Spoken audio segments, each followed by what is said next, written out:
Je voulais d'abord essayer de vous présenter un petit peu le contexte, notamment par rapport au rôle, aux missions des fédérations des chasseurs, aux chasseurs sur le terrain, et comment on en est arrivé à finalement réaliser une ORE sur un territoire. Donc, je vais passer rapidement sur la première partie pour entrer rapidement dans le vif du sujet. Je ne sais pas si vous connaissez un peu le fonctionnement des fédérations départementales des chasseurs, je pense un petit peu. Donc on est un petit département, on a 10 000 adhérents individuels, donc chasseurs, 550 territoires de chasse adhérents. On est 12 professionnels au sein de la fédération des chasseurs. On est situé à Albi, on est une association loi 1901, agréée au titre de la protection de l'environnement. Nos missions donc, sont cadrées par un schéma départemental de gestion synergétique et on a tout un tas de missions qui sont codifiées donc, dans le code de l'environnement. Alors on peut dérouler la formation des chasseurs, à la fois le permis mais également des formations que l'on propose tout au long de la vie entre guillemets du chasseur. La perception des taxes de l'État à travers la tenue du guichet unique, c'est-à-dire lorsque un chasseur valide, c'est nous qui touchons finalement l'argent de la validation qu'on reverse à l'État. La gestion de la protection de la faune sauvage et de ses habitats, la lutte contre le braconnage, la gestion des dégâts sur les cultures, parce qu'il faut savoir que ce sont les chasseurs qui, grâce à leurs cotisations, permettent d'indemniser les agriculteurs par rapport aux dégâts qui peuvent y avoir sur des milieux agricoles, l'éducation à l'environnement et la veille sanitaire, puisque le réseau synergétique est particulièrement étendu avec des acteurs sur le terrain et qui participent activement à une veille par rapport à l'état sanitaire de la faune sauvage. Alors là, je pense qu'on peut passer rapidement. C'était surtout pour vous brosser un petit peu le poids économique de la chasse et l'importance que peut avoir le bénévolat dans ce réseau-là. Il faut savoir que les chasseurs donnent énormément de temps bénévole, à la fois du temps, on peut passer encore un petit peu, du temps par rapport aux activités sociales, culturelles, tout ce qui est gestion du gibier de la faune sauvage, et puis un temps qui est non négligeable, qui représente près de 34% sur la gestion des habitats et des milieux naturels. Donc toutes ces données-là sont issues d'une enquête qu'on avait réalisée il y a quelques années, l'enquête du BIP, et qui révélait que les chasseurs donnaient énormément de temps, notamment à la protection des milieux, à la gestion des milieux, à l'amélioration des milieux, avec un travail qui était principalement axé sur les milieux agricoles, avec plus de la moitié des actions qui étaient plutôt tournées vers le milieu agricole. Alors contrairement aux idées reçues, la chasse c'est pas juste des gens qui tirent sur des animaux, il y a tout un volet justement. Oui, on pourrait croire, mais donc comme je vous disais, c'est des structures associatives, c'est des gens qui sont sur le terrain, c'est un réseau d'observateurs par rapport à la veille, par rapport à l'état des milieux. Et puis c'est un réseau de citoyens qui s'impliquent énormément dans le milieu rural et qui ont également une relation privilégiée avec le milieu agricole et les agriculteurs, puisque ce sont souvent les agriculteurs qui cèdent leurs droits de chasse à une société de chasse. D'où cette relation un petit peu particulière qu'ont les chasseurs, qui sont parfois même agriculteurs, chasseurs qui ont donc une relation un peu, un lien étroit avec le monde agricole. Donc là, je ne sais plus où j'en étais, mais je ne sais plus. Oui, non, mais c'est pas grave. C'est les différentes actions que nous, en fédération, on peut mener sur la préservation des milieux, l'amélioration des milieux agricoles, donc avec la plantation de haies, la proposition, la réalisation de couverts végétaux, de bandes enherbées. Moi, je ne vais pas rentrer dans les détails. Des actions sur la restauration des zones humides, sur le nettoyage du milieu, la mise en place de ce qu'on appelle des conventions petit gibier, c'est des plans d'action qu'une société de chasse va mettre en œuvre pour favoriser telle ou telle espèce, donc en réalisant des aménagements, de l'ouverture de milieux. Donc ça, c'était sur le plateau de la Capelette, sur le site Natura 2000 de la Montagne Noire, où la société de chasse avait réalisé un contrat ni agricole ni forestier dans le cadre du site Natura 2000 de la Montagne Noire. Et puis des actions d'éducation de l'environnement. Alors, si vous voulez en savoir plus sur ces actions, à l'échelle nationale, il y a un site qui s'appelle Synaction Biodive, sur lequel cette plateforme regroupe un petit peu toutes les actions qui sont menées par les fédérations des chasseurs, les fédérations régionales des chasseurs. Voilà, si ça vous intéresse, d'aller voir. J'ai été rapide sur ce point-là. Donc, comme je vous disais, le réseau Synégétique, c'est un réseau vraiment de terrain. C'est des gens qui parcourent le territoire tous les jours, qui sont au plus près de la nature. Et nous, fédération, on s'est doté un petit peu d'outils, de boîtes à outils, pour proposer des moyens pour améliorer l'état des milieux naturels, ce qui nous intéresse aujourd'hui, et plus particulièrement la biodiversité, comme on peut dire, ordinaire. Donc, cette boîte à outils, elle comprend des contrats qu'on peut faire signer on signe avec des agriculteurs, peut-être que vous en avez déjà entendu parler, des contrats de retard de déchômage, des contrats d'implantation de bandes enherbées, d'entretien de bandes enherbées ou de non-entretien, de l'implantation de couverts végétaux. Dans tous les cas, ces contrats impliquent soit de la fourniture de semences, soit une contrepartie financière que la fédération prend en charge. Un autre outil qu'on essaye de développer, c'est de l'acquisition foncière via la Fondation pour la protection des habitats et de la faune sauvage. Alors, dans le département du Tarn, on a 2 sites qu'on a acquis avec la Fondation. On est en train d'en acquérir 2 autres. Voilà, c'est un outil qu'on essaie de mobiliser un petit peu. Et ça passe principalement par le réseau des chasseurs qui nous font remonter en fait des informations sur des parcelles en vente ou de l'acquisition qui pourrait être intéressante pour préserver certains types de milieux. Du montage de projets, de la participation à des projets au niveau de la région, projet Corribior, peut-être que vous en avez entendu parler, projet Miléoc sur les retenues collinaires. Voilà, tout un tas de projets qui sont montés au niveau du département ou de la région. La réponse à des appels à projets, mais bon, ça, je pense que chaque structure fait un petit peu la même chose. Et puis, ce qui nous occupe énormément, c'est de l'animation auprès du réseau synégétique. On en parlait ce matin, on en reparlait à midi. Le temps d'animation est nécessaire pour faire émerger des projets. Et il est d'autant plus vrai que le réseau sur le terrain est vraiment très dense et très intéressant, et particulièrement local. Et c'est en mobilisant justement ce réseau très local qu'on arrive à faire remonter tout un tas d'initiatives. Donc ça passe par l'organisation de chantiers participatifs, de projets d'aménagement, de contrats ni agricoles ni forestiers. Donc on a monté sur le site Natura 2000 de la Montagne Noire. Et puis donc ce dernier outil qui est l'obligation réelle environnementale qu'on a découvert finalement assez récemment et qui nous a permis, je vais en parler après, mais qui était un peu, comme disait Daniel, un super méga outil génial. Donc j'en viens à l'ORE. Ce qui nous intéresse, je pense que ce qui vous intéresse un petit peu plus particulièrement. Donc qu'est-ce que c'est ? C'est un nouvel outil lié à la gestion foncière. C'est un outil qui est issu de la loi pour la reconquête de la biodiversité, de la nature et des paysages d'août 2016, et qui permet donc à tout propriétaire d'un bien immobilier, donc d'un foncier, de mettre en place des protections environnementales sur ce bien, et ces protections, ces obligations sont attachées à ce bien. C'est-à-dire que lorsque le propriétaire va vendre son terrain, eh bien, les obligations qui s'étaient fixées perdurent dans le temps. C'est-à-dire que la pérennité est assurée. Et ça, c'est un outil particulièrement puissant quand on travaille avec un agriculteur pendant plusieurs années, qu'on met en place des aménagements et que l'on souhaite voir perdurer ces structures dans le temps et les poursuivre. Voilà. Alors, qui peut être concerné ? En fait, donc, il y a deux parties.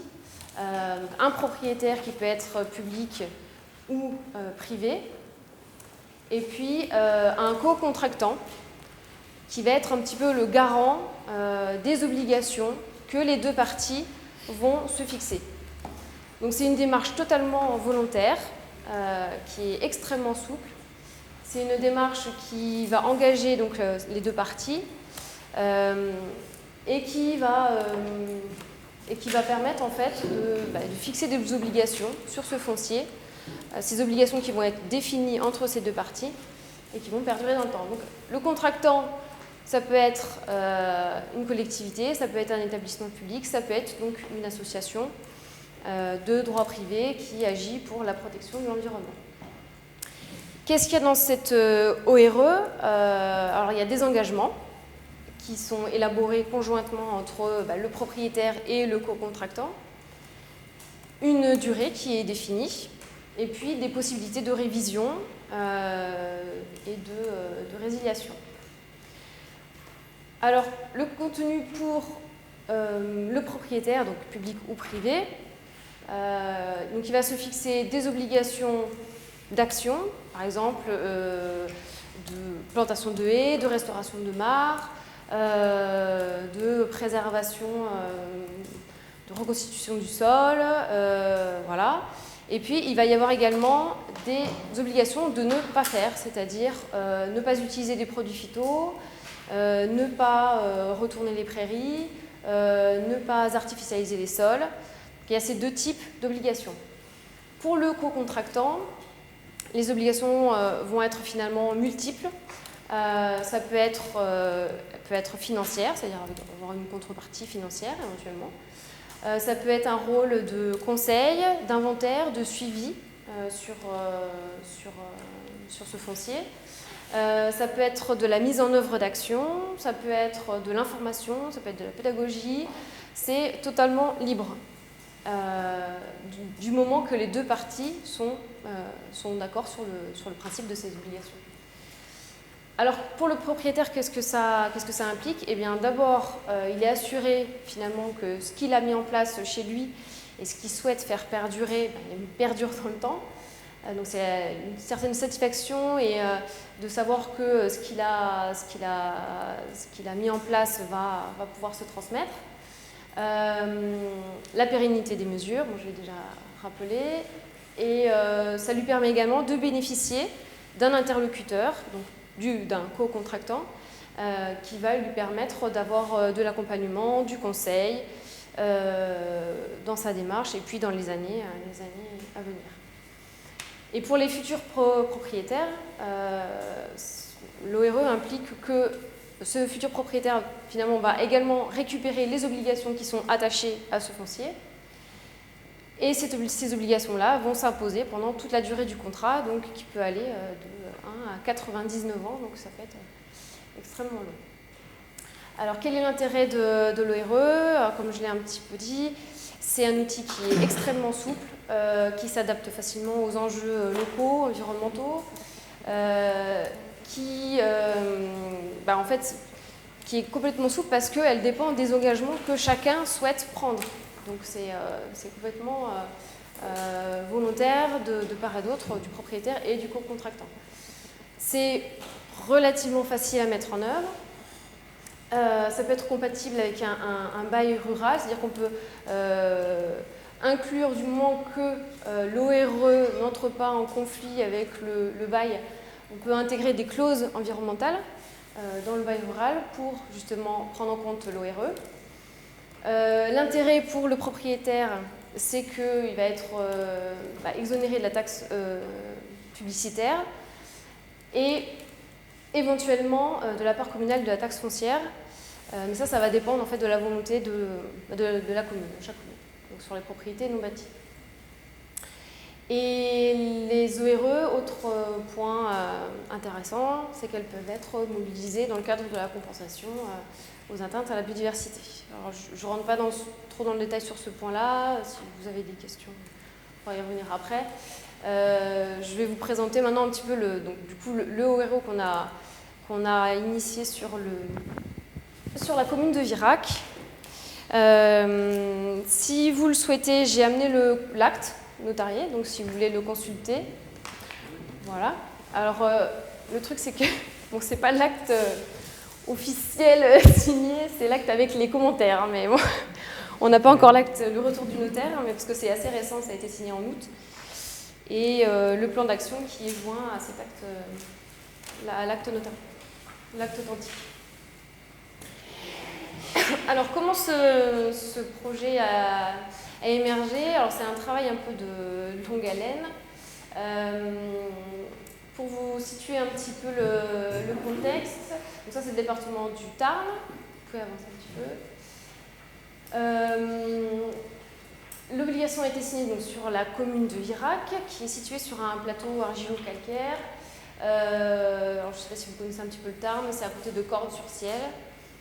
C'est un paysage vraiment très ouvert, avec des grandes cultures, un petit peu d'élevage, quelques vignobles. C'est un paysage extrêmement dégradé, comme dans pas mal d'endroits du département, avec une intensification des pratiques agricoles, une uniformisation du paysage. Mais bon, je pense que vous avez des cas en tête un petit peu partout dans vos départements. Donc suite au remembrement, il y a eu énormément d'arrachage de haies, de prairies humides qui ont été drainées, etc., etc. Je pense que les photos d'avant parlent d'elles-mêmes. Et puis parallèlement, il y a comme c'est une région particulièrement vallonnée, il y a à contrario une forte déprise agro-pastorale sur les zones de pente, avec une fermeture du milieu sur ces zones-là. Voilà quelques photos du plateau cordé avec la présence de zonites hyper intéressantes, mais voilà, c'est globalement particulièrement dégradé. Donc la propriété de Monsieur Rivière, c'est le propriétaire de cette petite exploitation de 18 hectares. C'est un monsieur qui a repris la ferme familiale en 2004. Alors il faut savoir que c'est pas une exploitation, comme lui aime à le dire, c'est sa ferme. C'est pas une ferme conventionnelle dans le sens où c'est quelqu'un qui ne vit pas de son exploitation. En fait, il est retraité de la gendarmerie et il a repris cette ferme en 2004 qui appartenait donc à ses parents. Donc c'est, comme je vous disais, une petite exploitation de 18 hectares avec 6 hectares en production de céréales qui sert principalement à l'alimentation pour son bétail. Il est très impliqué dans une association pour valoriser les semences paysannes, qui s'appelle donc Pétaniel. Il a également 11 hectares de prairies de parcours et de fauche, parce qu'il a donc un troupeau de génisses de type de race Aubrac, qu'il a revendu récemment, mais il n'a plus de vaches.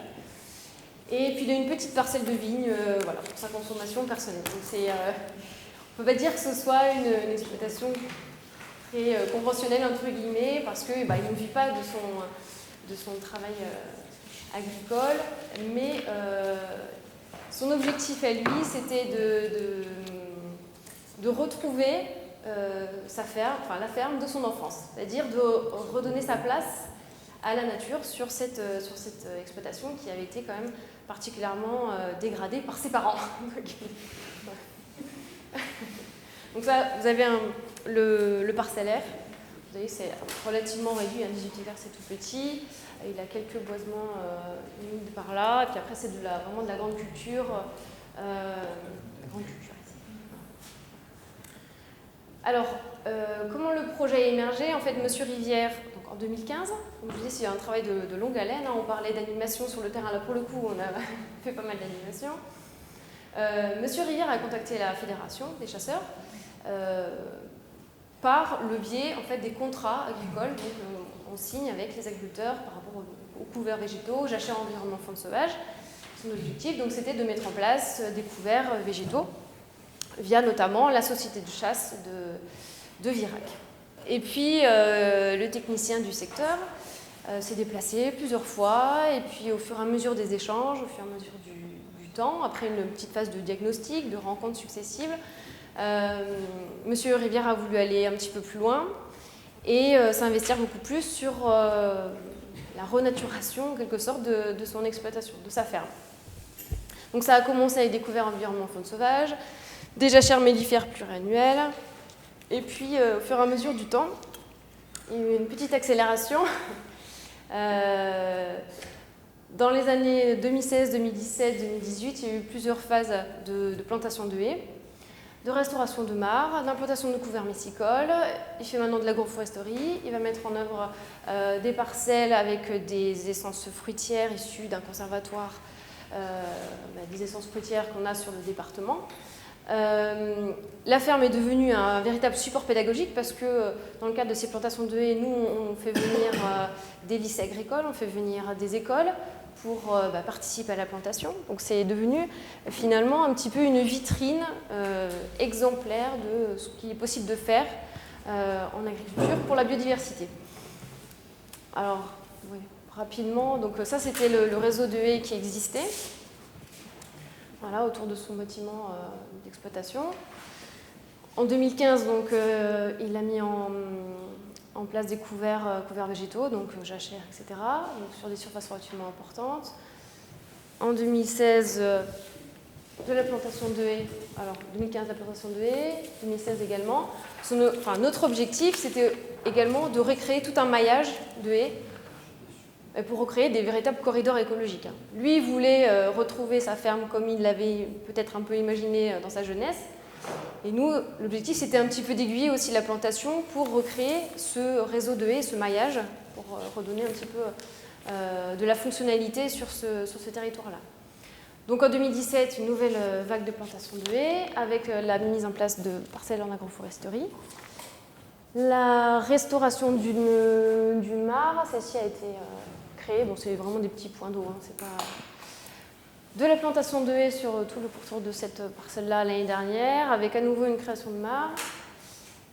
En fin d'année, l'année dernière, à nouveau de l'agroforesterie. Et cette année, ce qui est prévu, parce qu'on a déjà fait, on a implanté des parcelles avec des couverts de messicoles. Alors on fait un petit peu des expériences, hein. Comme ils nous laissent le champ libre, on teste pas mal de choses. Donc des parcelles messicoles, donc on travaille avec le conservatoire botanique. Et avec Semences Nature, donc il nous a fourni les semences. Donc on fait venir le conservatoire un petit peu pour évaluer la réussite de ces couverts, évaluer la réussite surtout par rapport à la germination, et éventuellement après récolter ces semences.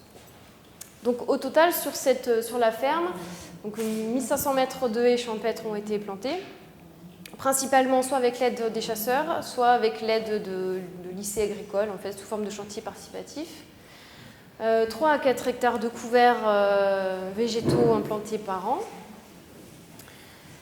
3 mares créées, bon, c'est un petit peu de la redite, mais de la récolte de graines, Nathalie en a parlé avec le label végétal local. Donc ça, c'est l'association Arbres et Paysages Tarnais avec qui on travaille, qui a procédé à cette récolte de graines et qui a mis en place le projet agroforestier et la plantation de haies. Et puis, c'est devenu, comme je vous disais, un lieu d'échange et de partage, de transmission sur cette ferme, parce qu'on organise donc des chantiers participatifs, des journées de formation à destination des adhérents, enfin des bénévoles, des adhérents bénévoles du réseau synégétique, mais également des journées de formation un peu plus élargies, des visites thématiques donc avec des élus, parce qu'on travaille quand même pas mal avec la communauté de communes Carmozin-Ségala, donc sur laquelle est la ferme de Monsieur Rivière. Et puis des suivis faunistiques et floristiques qui sont menés par la fédération, en essayant d'intégrer également les séances participatives à travers l'Observatoire agricole de la biodiversité, où on a sélectionné plusieurs protocoles pour suivre un petit peu l'état de faire un petit inventaire de ce qu'il y a sur son exploitation. Les actions se poursuivent. Pour la saison 2019-2020, il y a encore plus de 200 mètres linéaires de haies qui vont être plantés. Comme je vous disais, des plans agroforestiers issus du conservatoire, du verger conservatoire de Puy-Celle-ci qui est à côté, qui va également être implanté. Arbres et Paysages Tarnais teste des paillages sur la zone. On voudrait également restaurer tout le petit patrimoine bâti qui est en pierre sèche sur l'exploitation, donc on s'est rapproché de l'association des bâtisseurs. L'intérêt de cette ferme, c'est qu'on a un petit peu le champ libre et qu'on peut faire intervenir comme ça différents partenaires, Arbres et Paysages Tarnais, l'association des bâtisseurs, le conservatoire botanique et que on peut tester des choses. On peut, comme là, restaurer du petit patrimoine, parce qu'il y a une magnifique caselle qui demande qu'à être un petit peu restaurée. Monsieur Rivière, alors c'est toujours en concertation avec l'agriculteur, hein, bien sûr. Monsieur Rivière veut refaire des murs en pierre sèche, donc voilà, il y a tout un tas de projets qui émergent au fur et à mesure. Donc comme je vous disais, il y a tout un tas de partenaires qui gravitent autour de cette ferme, Visage Tarnais. L'Agence de l'eau, parce que voilà, on a été financé dans le cadre du projet, et l'Agence de l'Europe et la région Occitanie dans le cadre du projet Corribior. Je pense qu'on peut aller à la diapo suivante. Parce que, comme je vous disais en introduction, on participe à un projet qui s'appelle Corribior, qui est un projet régional. Et en fait, le plateau cordé, sur lequel se trouve donc la commune de Virac et donc la ferme de Monsieur Rivière, fait partie, est le territoire pilote en fait, du projet Corribior pour le département du Tarn. Il y a des territoires pilotes dans chaque département, enfin en quasi tous les départements de ex-Midi-Pyrénées. Et on n'a pas choisi en plus ce territoire pilote par hasard, hein. C'est parce qu'on avait déjà commencé à travailler avec Monsieur Rivière qu'on a choisi Alors, pardon. Donc le programme Corribior, c'est un programme donc, régional monté par la Fédération régionale enfin, ex-Midi-Pyrénées d'Occitanie, la fac, et l'objectif c'était de sensibiliser les élus, le grand public, les agriculteurs à la préservation de la biodiversité et à la restauration, la gestion des corridors écologiques. Voilà. Donc ça s'intègre un petit peu, ça s'intègre là-dedans. Et c'est complètement, c'est aussi grâce au programme Corribior qu'on a pu réaliser toute cette animation, parce qu'on a eu des financements pour. Voilà, c'est bon. Alors on en arrive à ce qui peut-être vous intéresse un peu plus, comment on est arrivé à monter cette obligation réelle environnementale. Après tout ce qu'on avait mené comme action chez Monsieur Rivière, sa grande inquiétude, étant donné qu'il n'avait aucun héritier, qu'il ne pouvait pas transmettre sa ferme, sa grande inquiétude c'était que sa ferme soit vendue. Enfin, lors de la vente de sa ferme, le futur propriétaire, en gros, mette un peu à néant tout ce qu'il avait réussi à mettre en place.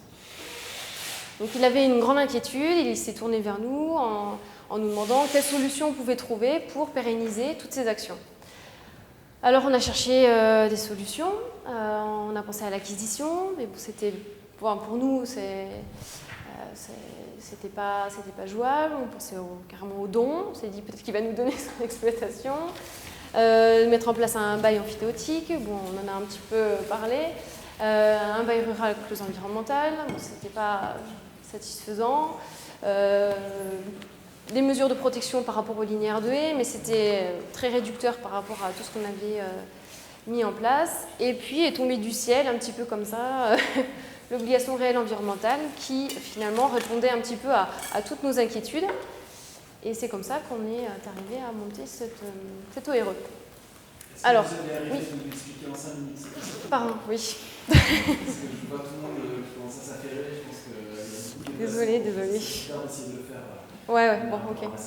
Donc, dans une ORE, il y a, en tout cas, on l'a construit comme ça, il y a 2 documents. L'acte authentique, donc, qui est signé devant notaire entre donc, le propriétaire et le co-contractant qui est la Fédération départementale des chasseurs, donc qui est garant de tout ce qui a été mis en place sur l'exploitation et qui va permettre d'être garant pour les années à venir. Et puis, annexé à cet acte, un plan d'action qui a été réalisé entre les 2 parties, voilà, qui est annexé au contrat. Dans cet acte, je pense que vous avez peut-être déjà tous vu des actes, donc il y a une présentation des parties, un exposé, c'est-à-dire qui rappelle le contexte un petit peu, l'identification du bien, donc l'ensemble des parcelles, et puis la réglementation, c'est-à-dire qu'on présente le plan d'action qui est annexé donc, à l'acte, on précise la durée, donc concernant notre acte, donc il va courir jusqu'à jusqu'en 2000, je ne sais pas combien, donc 99 ans, c'est la durée la plus longue.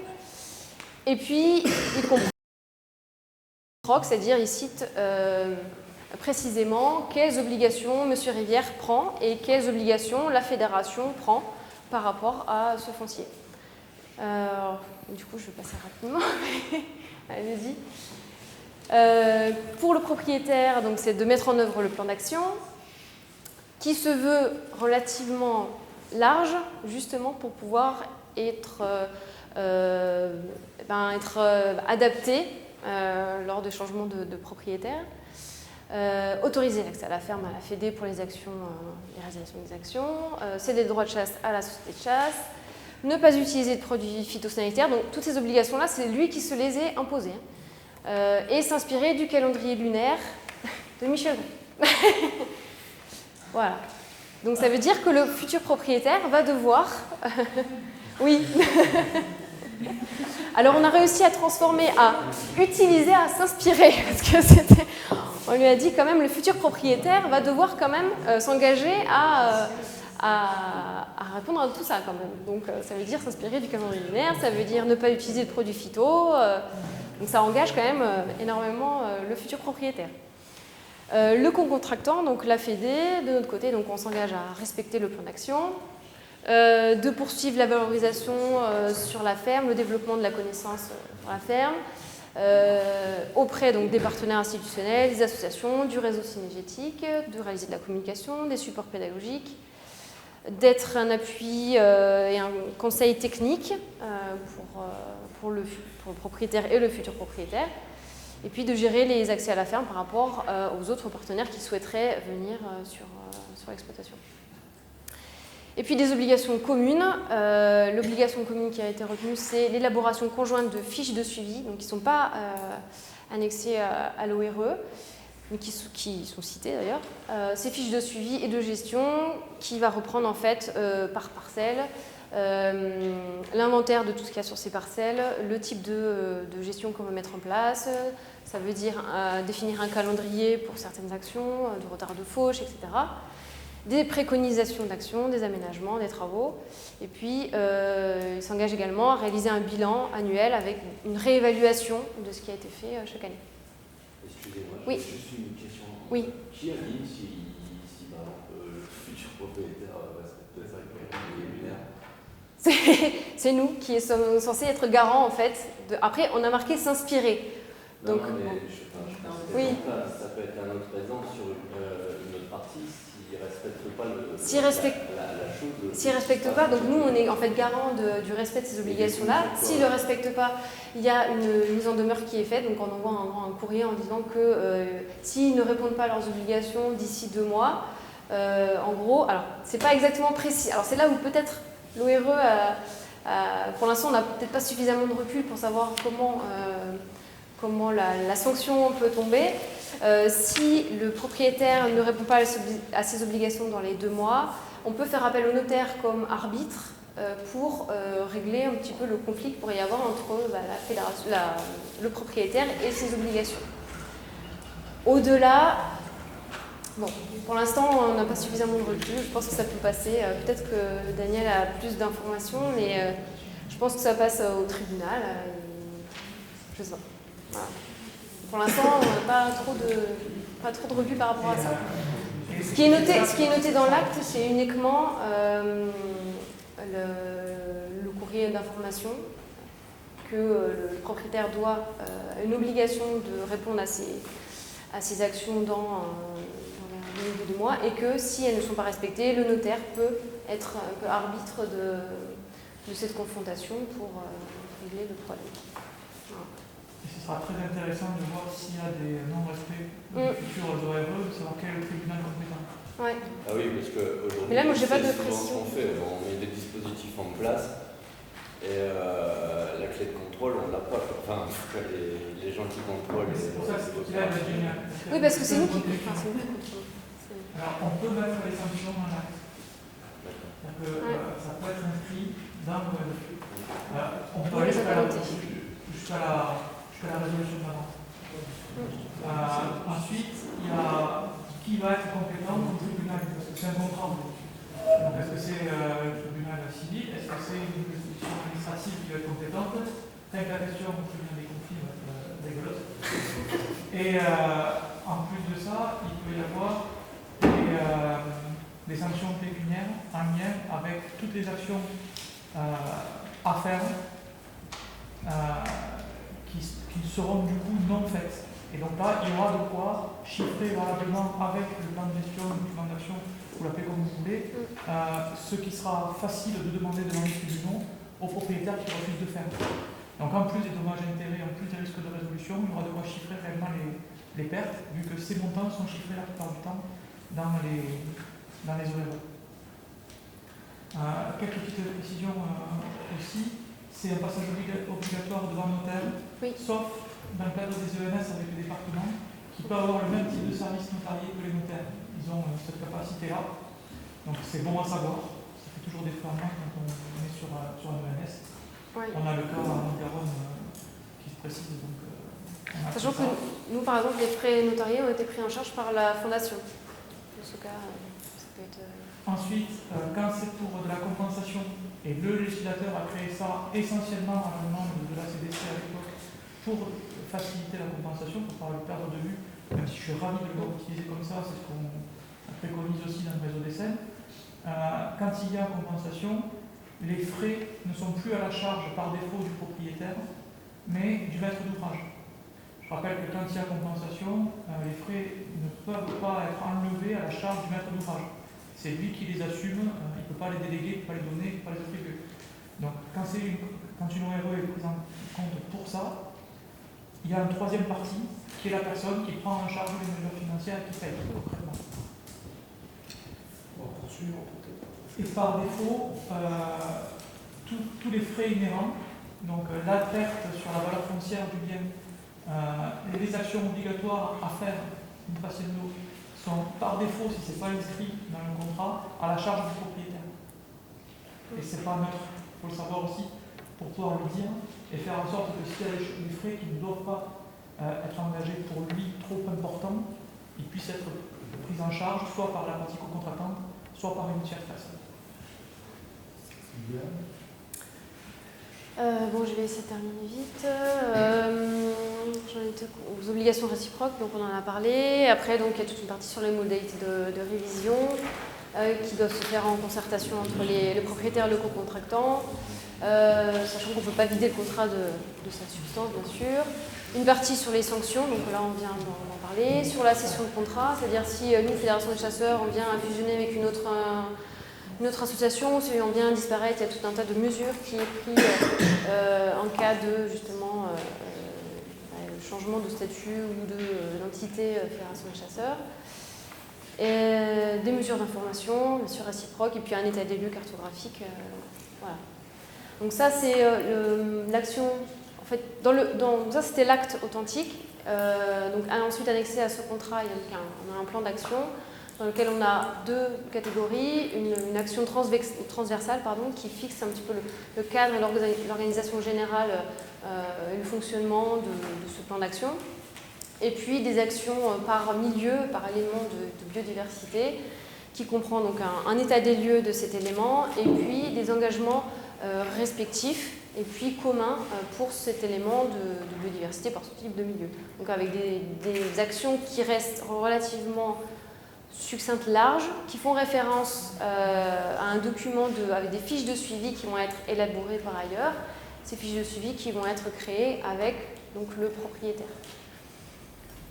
Donc ça c'est le sommaire de toutes les fiches, enfin de toutes les actions qui ont été inventoriées, donc par type de milieu, agricole, forestier, zone humide, patrimoine bâti. Et voilà le type de fiches que vous avez trouvé sur le document que je vous ai fait passer, qui reste relativement, dans les actions en tout cas, relativement large pour justement ne pas trop non plus contraindre surtout le futur propriétaire et pour pouvoir, lors du changement de propriétaire, éventuellement réviser, revoir avec lui en tout cas les fiches de suivi pour aussi voir avec lui comment il peut adapter aussi sa future exploitation à à ces fiches actions, à ce plan d'action.